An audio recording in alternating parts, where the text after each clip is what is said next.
দেখো এখানে তিনটে বাল্ব দেওয়া আছে, আর তিনটে বাল্ব কিসে কানেক্ট করেছে না সিরিজে। প্রত্যেকটা বাল্বের পাওয়ার আছে পি, ভোল্টেজ আছে ভি, এবং এই তিনটে বাল্বকে যদি ভি ভোল্টেজে কানেক্ট করা হয় তাহলে ইকুইভ্যালেন্ট পাওয়ার কত হবে না পি বাই এন। এখানে এনটা কি না নাম্বার অফ বাল্ব।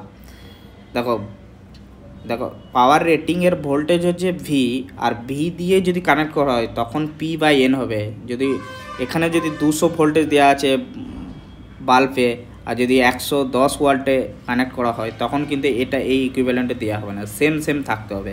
তাহলে পাওয়ার ইকুইভ্যালেন্ট হচ্ছে, যেহেতু এখানে নাম্বার অফ বাল্ব কত হচ্ছে তিনটে, তাহলে পি বাই 3।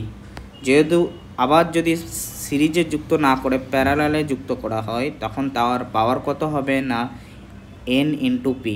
এন হচ্ছে 3, তাহলে 3p। দেখো কোশ্চেন নাম্বার 71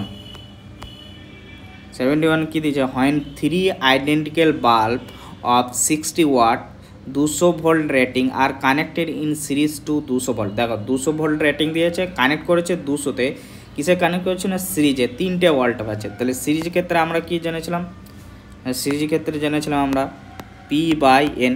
এখানে নাম্বার অফ বাল্ব কত না তিনটে দিয়েছে, আর পি কত আছে 60/3, তাহলে 20 ওয়াট। অ্যান্সার হবে ডি। দেখো 2 নম্বর কোশ্চেনটা মানে 72। দেখো দুটো বাল্ব আছে 220 ভোল্টে 100 ওয়াট পাওয়ার দিচ্ছে।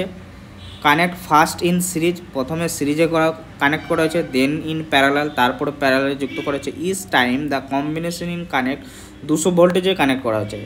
The power drawn by the combination each case respectively. তাহলে ফার্স্টের সিরিজ বলেছে, তাহলে ফার্স্টের সিরিজে 100 ওয়াট বাই 2, তাহলে 50 হবে 50। আর লাস্টেরটা শেষেরটা সিরিজে কম্বিনেশন প্যারালালে যদি বলে তাহলে এন ইন্টু পি। এন কত 2 আর পি 100, তাহলে 200। তাহলে ফার্স্টেরটা 50, সেকেন্ডটা 200। অ্যান্সার হয়ে গেল ডি।